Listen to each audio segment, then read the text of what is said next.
Rao 001, runway 06, wind is 030 at 05 knots, clear to land. Mexico, where the sun shines daily on the mountain top.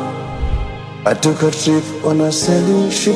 When I reached Jamaica, I made a stop. But I'm sad to say I'm on my way. I won't be back for many a days. My head is down, my head is turning around. I had to let a little girl in Kingston town. Agwambo, Tinga, Jacom, Nyundo, Enigma, but to many he was simply Baba. Right Honorable Raila Odinga, a man whose life told us that even when the world grows dark, courage can still light the way. Kenya is mourning. We've lost a statesman, a freedom fighter, and a dreamer who never stopped believing in the power of the people. He was born into the home of Kenya's first vice president, Jaramogi Oginga Odinga, a man who stood shoulder to shoulder with the giants of independence. But even in that house of legacy, young Raila learned that truth sometimes walks a lonely road. His is a story of courage. That courage carried him through the hardest seasons of his life. For daring to speak out against one-party rule, he was arrested and detained for 8 years. Yet, he came out still believing in Kenya. He never let bitterness steal his purpose. When the winds of democracy began to blow in the 1990s, Raila was right there, leading from the front. He entered parliament in 1992, building alliances, forming movements, and shaping Kenya's reform journey. He founded and led parties, NDP, LDP, ODM, always pushing for fairness and transparency. As Minister for Energy, he restored the sector, opening doors for independent power production. Later, as Minister for Roads, Public Works and Housing, he oversaw projects that still move Kenya today. To Raila, infrastructure wasn't just about concrete. It was about connecting people, opening opportunity, building dignity. And then came 2002, the year Kenya changed course. Raila stood on a podium and declared, Kibaki Tosha, 3 words that ended decades of one-party rule and ushered in a new dawn. He chose unity over ambition because for him, Kenya always came first.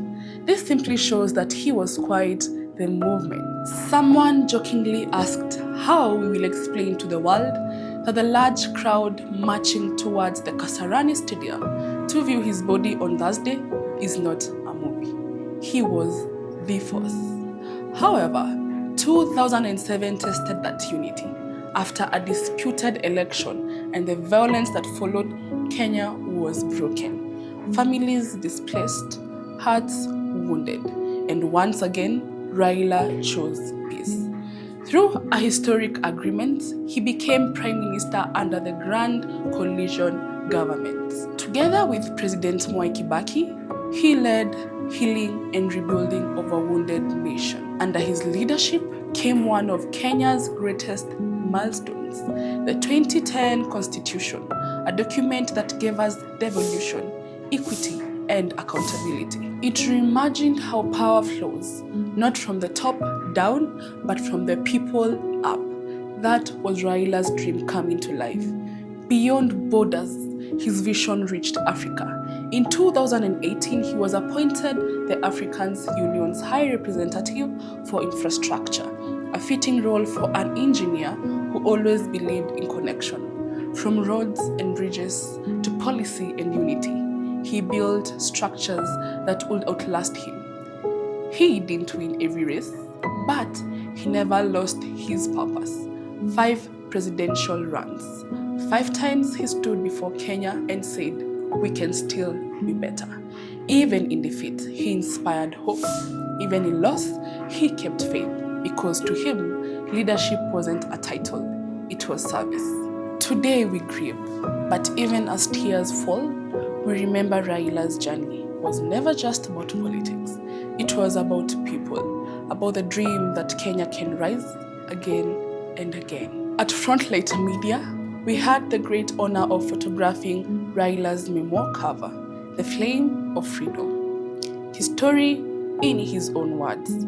He spoke softly about legacy, about lessons learned and dreams unfinished. We didn't know it then, but that moment became history, our small way of holding his light.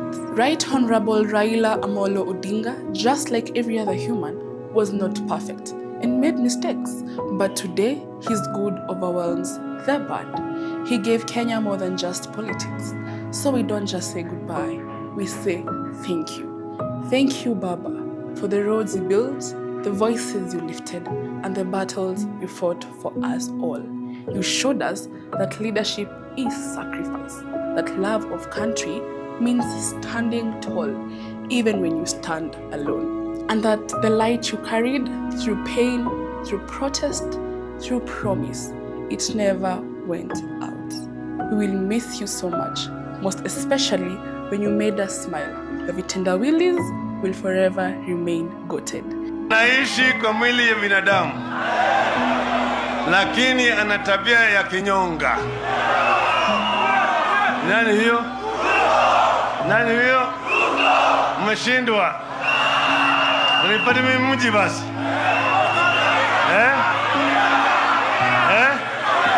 Kibra. Sawa. Hiyo ni nywele. And in the words of his daughter, Raila Odinga, the king is dead, but long live the crown. So long, Jacob. Joey.